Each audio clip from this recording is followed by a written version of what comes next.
Hello, Tableau friends and family. We are here for another Workout Wednesday walkthrough, and this week we're doing week 40. Where are subcategory sales down? Upon first look at this challenge that Luke has provided us, it looks to just be more of a logic puzzle. We've got some custom indicators here, a few different coloring options, a viz and a tooltip, and I'm guessing this is going to be mostly calculations that help us get to the solution. And hopefully it's not too difficult. It doesn't look too bad. So let's give it a shot and see what we can come up with. All right, so as usual, what I like to do is go through the requirements for the project and see if I can cross off anything pretty easily. So let's go ahead and start doing that. Just going to navigate over here to the blog and see what I can find. So we're going to use a shape mark type. That's looking like what will be these triangles here next to the measures. Don't create a custom mark that is transparent. That's kind of rude. Round cells to the nearest dollar. Add banding that alternates from subcategory to subcategory. Down arrows. Yada, yada, yada. Okay, well, there's nothing we can really immediately do. So we're just going to start building this table, and then we'll work on the formatting. So let's open up Luke's viz here and see what we can figure out. Just by looking at this, I can see that we have 1, 2, 3 headers. And these seem to be measures on columns. So we can start building out this table here by placing the category on rows. Furniture, office supplies, and technology. And what looks to be the subcategory on rows as well. And we're going to figure out something at some point for this triangle. As you can see, I can click on the triangle and you get that blue shading. And notice the separation between that and the subcategory. This is its own field. It's a discrete string calculation, and that's going to create that triangle for us. So we're going to figure out some logic based on the numbers and give it a triangle pointing down if necessary, and we're going to give it a null if not necessary. So we'll figure that out later. We're going to take our order date to columns, and I'm just going to drag it right out with a left click because that will create the year automatically. We don't want 2015 in there, so I'm just going to select the years I do want and keep them only, which will filter out 2015. And it looks like we have a region filter. I'm pretty certain that's a filter and not a parameter, but we will see when we get there. You can give it this single value slider option, which looks similar to what Luke has going on here. So I'm guessing that's probably the ticket. We'll leave it on central for now, so we can start matching numbers, and we'll go from there. So for fun, I'm just going to go ahead and drag out sales, or not drag out, just double click on sales and see if we can get the right numbers. So 82.98, 17.909, 25.29, and 68.57 all matches the values here. So I have the right data, I have the right display, and if I filter through, I should be able to get the right numbers depending on the filter, which we do. So that's great. And what we need to do here is just figure out the logic now. I mean, this is really just a logic puzzle more than anything. So let's go back to the rules and see what we can figure out. Okay, so at this point, we're back to the requirements, and let's see if we can figure out how to piece together this puzzle. The first requirement that Luke has shown us is use the shape mark type, which we're not doing in our viz. So let's go ahead and change that over on ours. I'm going to bump this up to entire view so I can see things a little bit better. I know when I change it to shape, things are going to start to get cluttered if it was down pretty small like that. So let's go to shape, and you can see we have that, that layout starting to come together.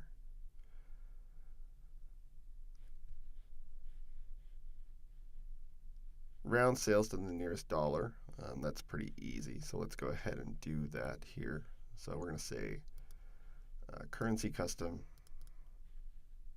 to 0 decimal points. So we're good to go there. Easy enough. Luke also wants us to compare some sales values to 2015, but he's also saying show 2016, 17, and 18 only. So where we filtered out 2015 earlier, that's actually incorrect according to the requirements. So let's go ahead and bring that back in, and we'll hide it later. So we could right click on 2015 and say hide, which will take that out of view, but it still gives us the opportunity to reference it at the view level. So for now, I'm going to leave it in there, and we'll hide it at the very end when we're done.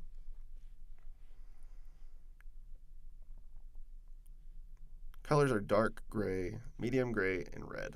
So let's figure out if we can get this shading to work how Luke has it. So the sheet is probably the dark gray here. So 414141. Cool. Medium gray, I would imagine, is our row banding.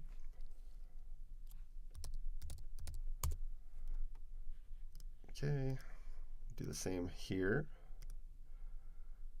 And red. So we'll get to the red when we start making those marks. In our text, we're just going to lighten that up. I don't know what color Luke was using. We don't really worry about it that much at this point. It's going to be fine. So that's starting to look how Luke's looked. He does have some borders here, but they're not similar to what I'm showing here. So let's start to adjust that and see if we can figure out how he did it. So if I add a level of row division, I get that look here that Luke has, where each row has kind of a border around it.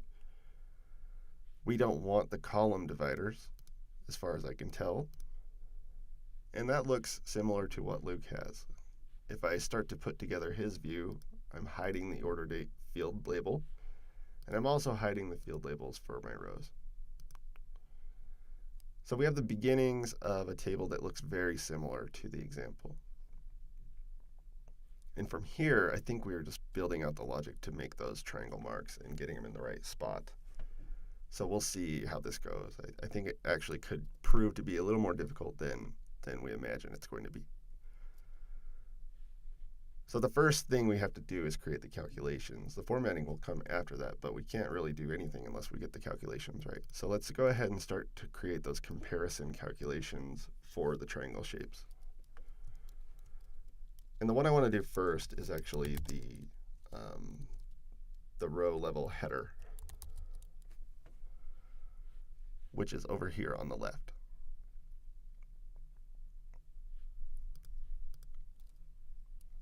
So I'm going to look at the viz and see how things change when I filter through the regions.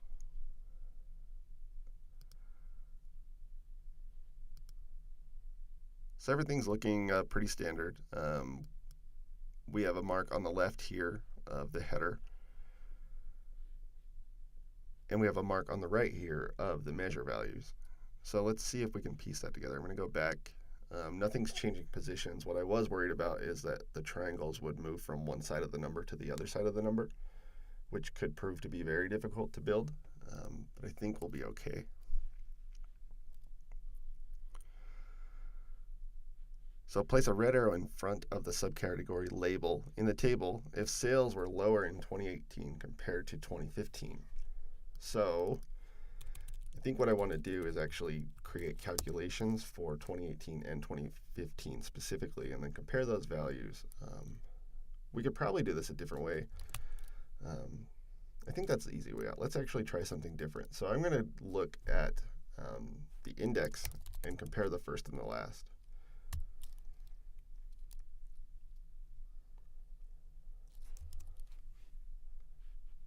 You could probably just start typing here in the header and see if we can come up with anything. So if I said first, 0, -1, -2, -3, let's see what these give us.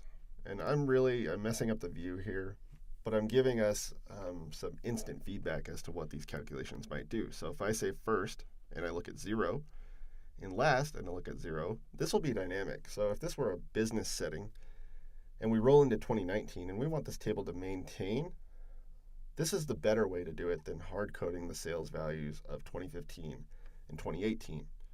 So I could always say, look at the zeros. which are going to be the ends, and compare those two values. So let's see if we can get that going. I'm going to leave those on the view for now just to help me out when writing my calculations, and we'll take them off later. So we're going to say if first equals to 0, then sum of sales. Okay, I think that is going to be good. So if I put first sales on our view, let's actually put measure names on for now.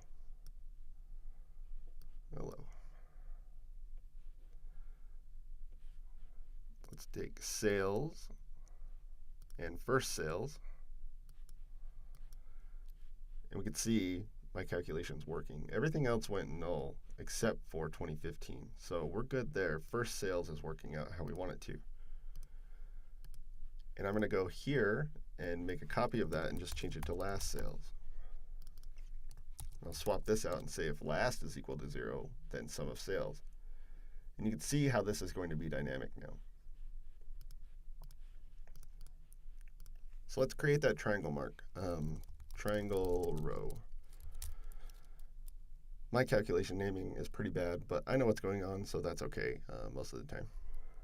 So if we look at 2018 and 2015, which is first and last, which we know could be 2019, which we know could be 2016, which we know could be anything, it's going to be the first and last of this table. So very dynamic and very scalable.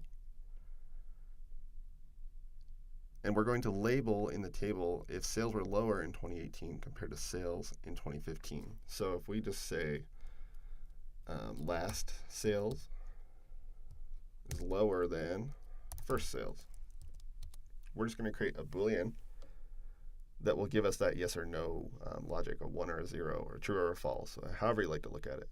So I'm going to hit submit, and I'm actually going to go ahead and put this here, actually here. And we'll see if we can get this to calculate properly. I am notoriously bad at this, so if we go ahead and just click around for a second, I believe it's the reverse here. Huh.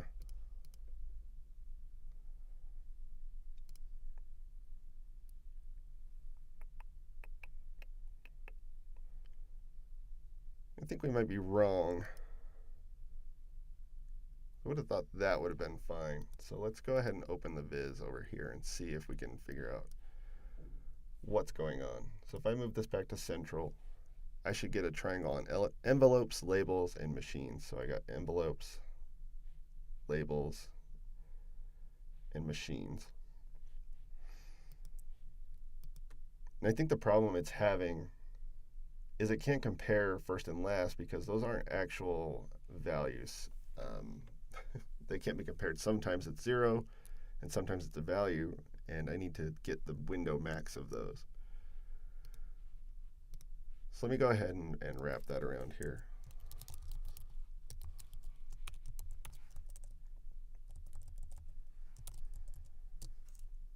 I think this should work out. Hit apply and see if we can get the right thing. So our triangle row,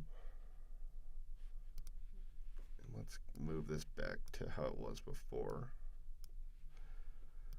Take off all the extra stuff.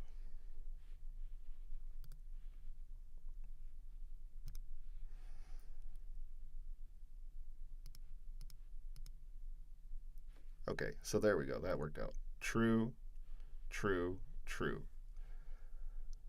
So this was saying, it was failing because I just said compare these two values, and those two values aren't a single value the way we wrote it. It was either something or nothing, and not just only the something. That's why I had to write the window max around the two. It still scales the same way we would expect it to because this is only ever one number, but it does need that window max to grab it, to summarize it up to the highest value,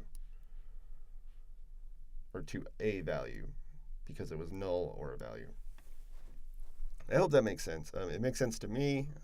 I have a terrible time explaining table calculations and how logic like that works. So, sorry.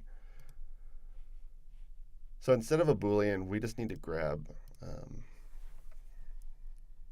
that triangle shape. So we're going to just change this to an if statement.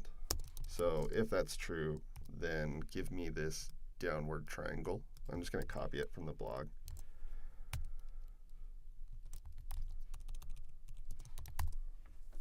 And we'll do that. So that will give us a triangle or nothing. We don't actually want null, so let's just give it an else. We'll do an empty string. So now we have this triangle pointing down.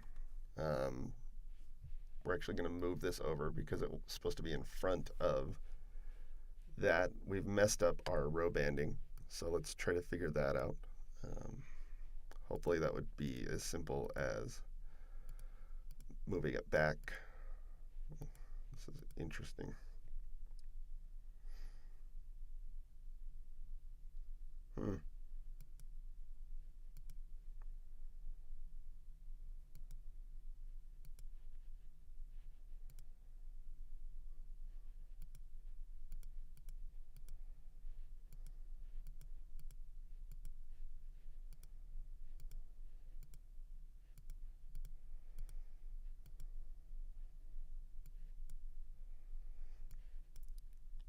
I'm really struggling with that. I'm not exactly sure why I can't get it to be how I want it to be.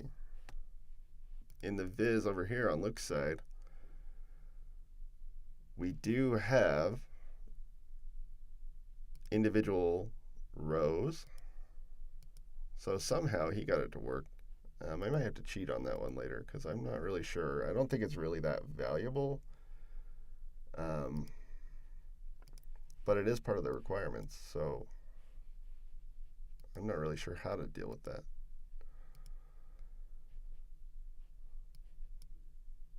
Okay, so that's working if I do it that way. But if I flip it, then it doesn't make sense anymore. So I have really no clue why Tableau is doing what it's doing.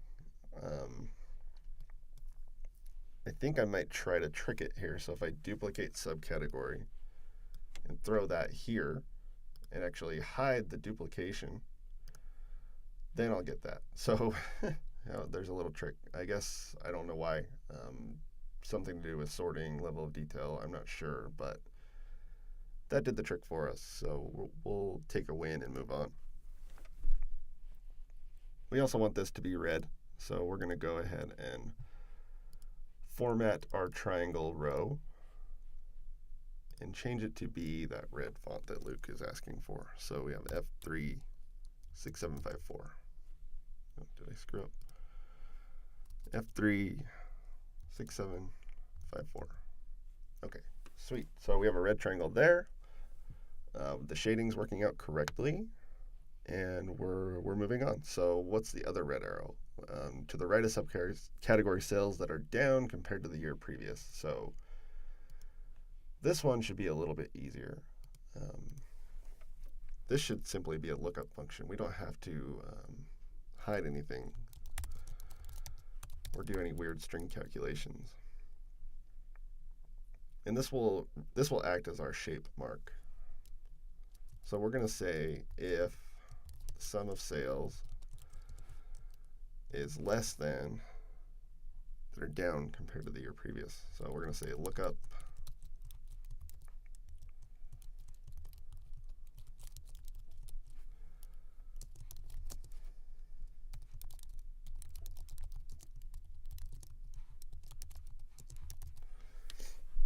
Okay, so let's look at this calculation.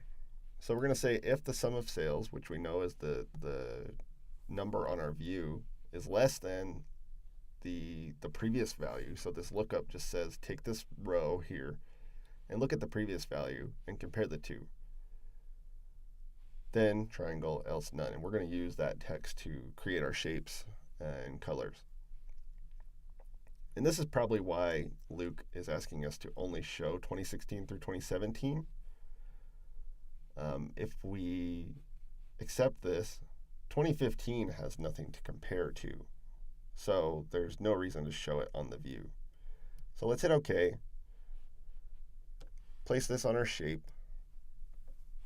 And you notice that 2015 all has none, like we expected it to.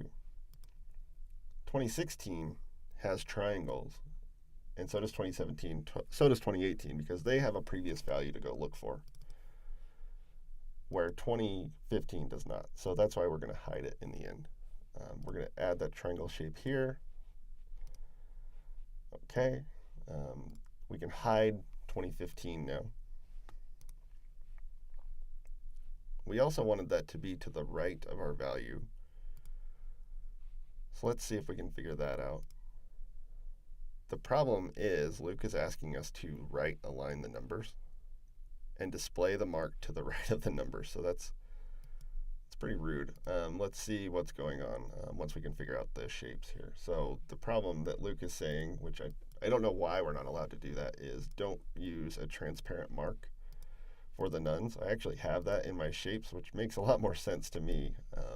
There's really no reason not to do that. So why that's in the rules, I can't exactly be sure, but it is. So let's just go ahead and move it back to a circle.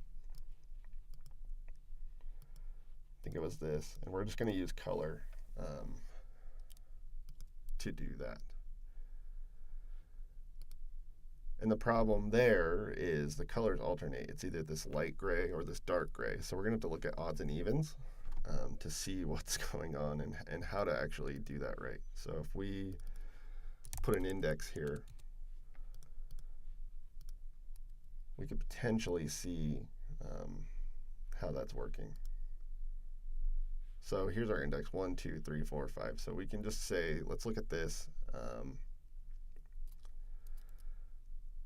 Likely the best scenario is a regular expression or a modulo to know if it's divisible by 2, which both I'm not very good at. So let's figure that out.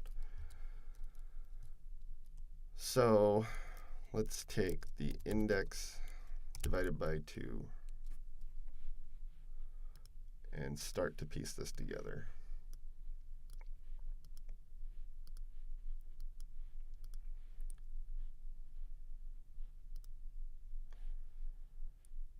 So you see we get whole numbers here and not whole numbers everywhere else. So let's see how we can figure that out. I'm not really even sure where. One possibility nearby is South Jordan Station. Does that one sound good? What in the world? Shut up, Siri. That was weird. Sorry. Let's do this. I don't even know what this does. There we go. Look, zeros and ones. So, hey, I don't even know what it means, honestly, but I know that it's useful, and that's going to help us decide on the colors of the shapes of the circles, since Luke won't let us use the transparent mark. So our other triangle, let's go here. So if the sum of the sales is less than the previous value of the sum of the sales, we want a triangle. That's great.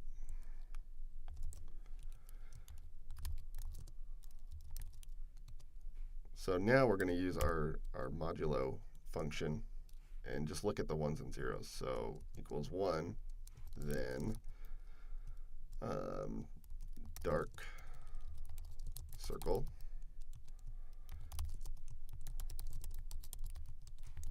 So this will give us 2 different shapes.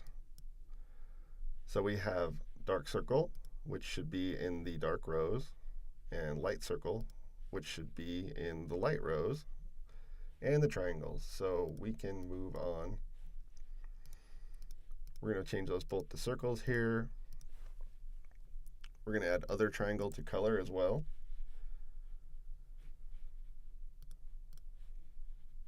And we can just match the coloring in our view. Dark circle should be that color. Light circle is that, and triangle is F36754.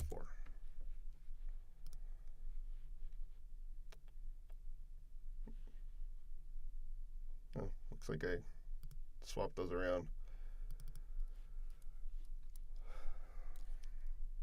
Oh well.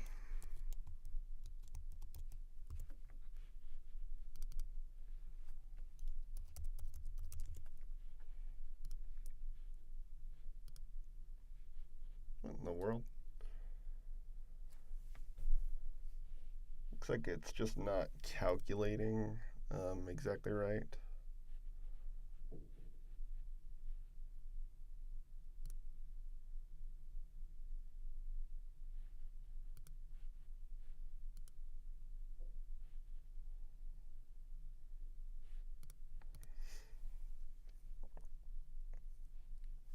Guessing this is just a table count issue.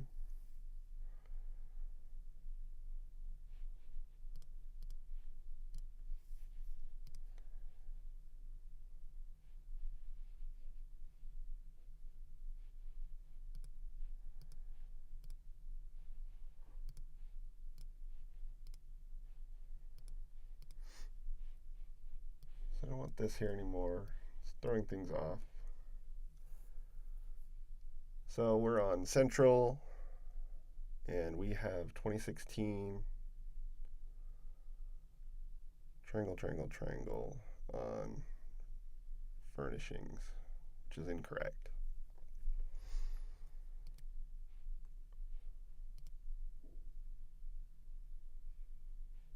Furnishings should be triangle, circle, triangle.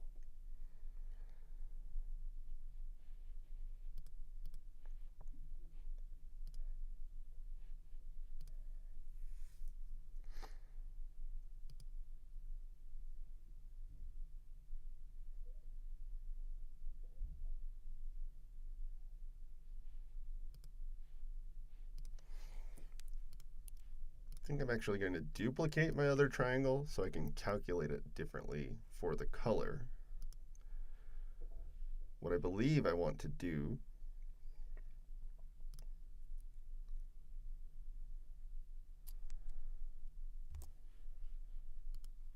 is actually create a different calculation for my modulo. So I can calculate the triangle one way, and calculate the modulo thing the other way in a nested table calculation. Let's actually look here and see if that is an option. No.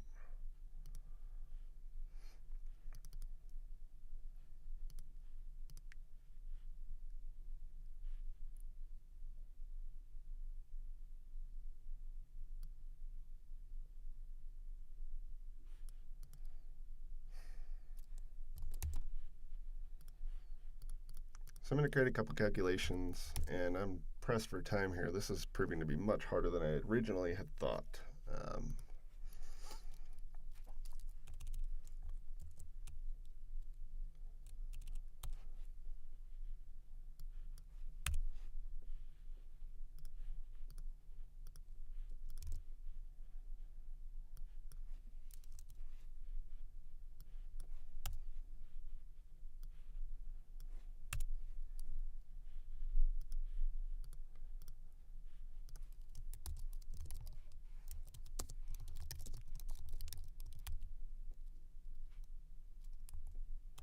Put this X there just to help me out.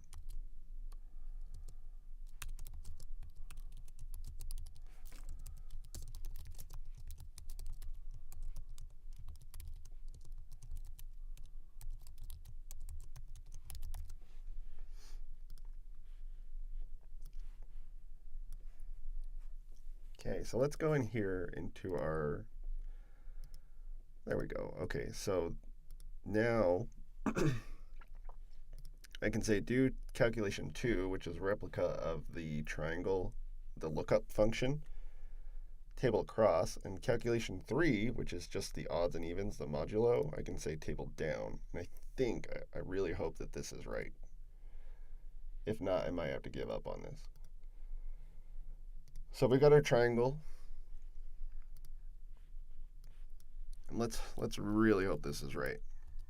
because I'm kind of out of tricks at this point, if not.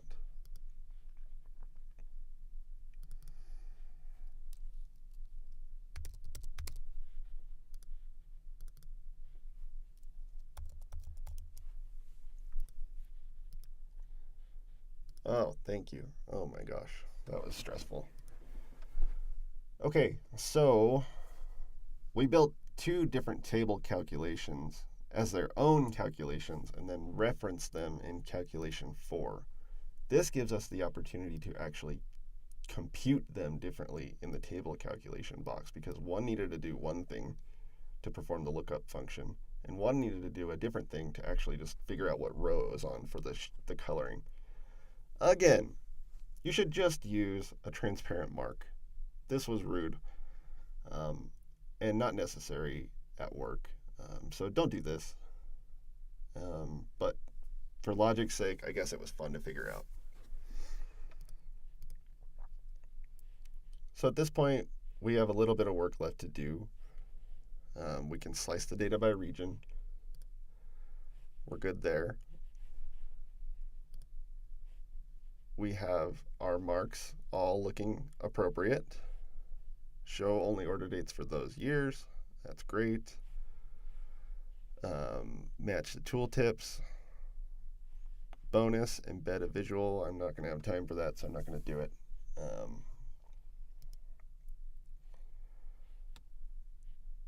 Let's go ahead and just do the tooltip really quick.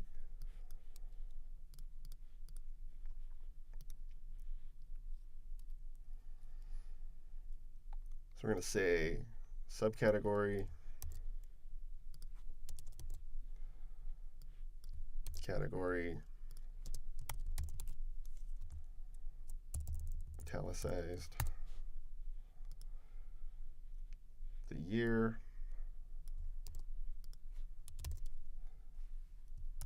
and the sales. And that's all we need. The rest is just junk. So that looks pretty close. We'll just change this to bold, and we have a tooltip that looks vaguely similar to Luke's. I'm okay with that. So time to move on.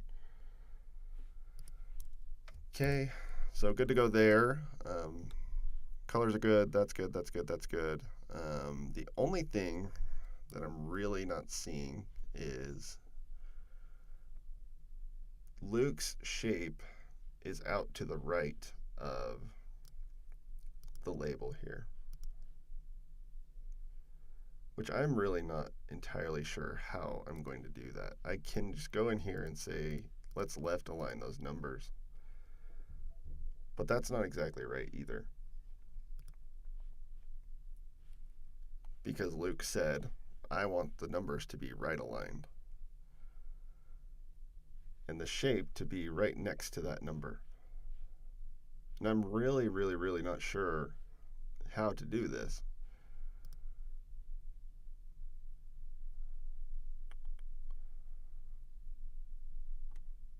I'm wondering if this is something like a custom axis here. So if we started building out this custom axis, we might be able to get there. So if I did another one of these, change it to min, and we're going to hide this header. Actually don't want that. I'm actually going to create calculated fields so they're something entirely different from each other. So we'll do this out here, min 0, 0, and then min 0, 0 copy, and give it a dual axis, synchronize, and I think we're going to be on our way here. So for the shape, we're good. We're going to take measure names off because we're not interested in that. And we're going to change this one to a Gantt bar and right align. Actually left. Let's take this off. Okay, this might actually help. Let's take the color all the way down and start to piece this together. So that looks correct now. So we just created another mark type. It's not in the instructions because it's kind of a trick. We created this custom axis to give us these two different mark types, which will actually move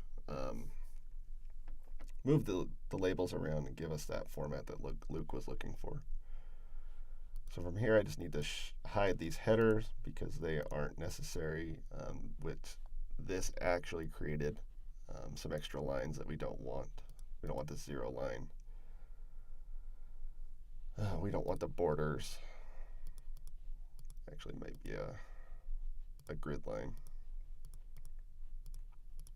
there. And now we have this general layout that Luke has. I think we're actually done here, thankfully, because this was actually very hard. Did not expect this to be so difficult, but it was. There was no requirement for a dashboard, so I'm actually just going to move around some items in the view, in the worksheet view, and just publish it this way. So where are subcategories sales down? Center align that. We'll make it this lighter color and we'll bold that. Okay, that looks fine. We're going to go ahead and format our filters to match that shading. Let's just go ahead and grab this color. Okay, that looks fine as well. And I think this will publish out to server how we expect it to. So we can say workout Wednesday week 40, and I'll just give it my initials there. Rename, copy.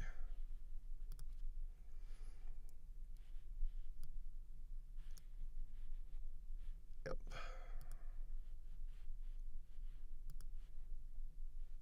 Sorry. Okay, and let's just see if this turns out semi how we think it will on public.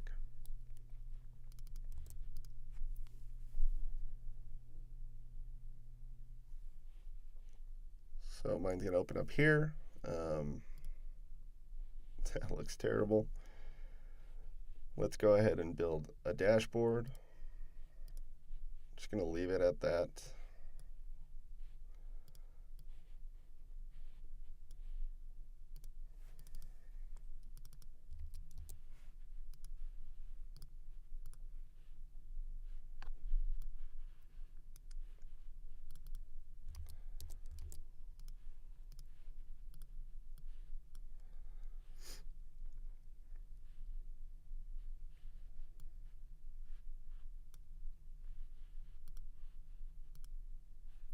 Okay, so that's a little better.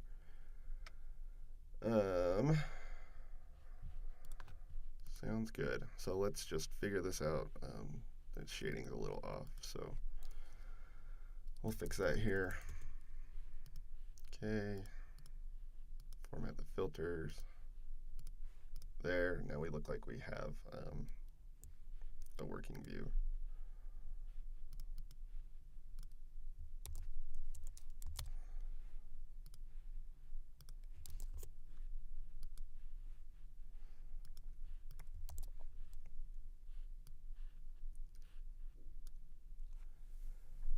Okay, and that's that. That was a really difficult week. I'm really surprised, honestly. So I hope that you guys have less challenges than I did with this, and get it a lot faster because that took a lot longer than I thought. Few tricks in here that I don't think are entirely necessary in a business setting, but interesting to know all the different things you can do with Tableau if you put your head to it. Really, most of the time it's just a logic puzzle. As I said earlier, you can figure things out in Tableau, and most of what you want to do is possible if you give it some extra thought. So hope you enjoyed the video. I hope this helped anyone get through some of the spots that I got stuck on, and we'll see you next week. Thanks.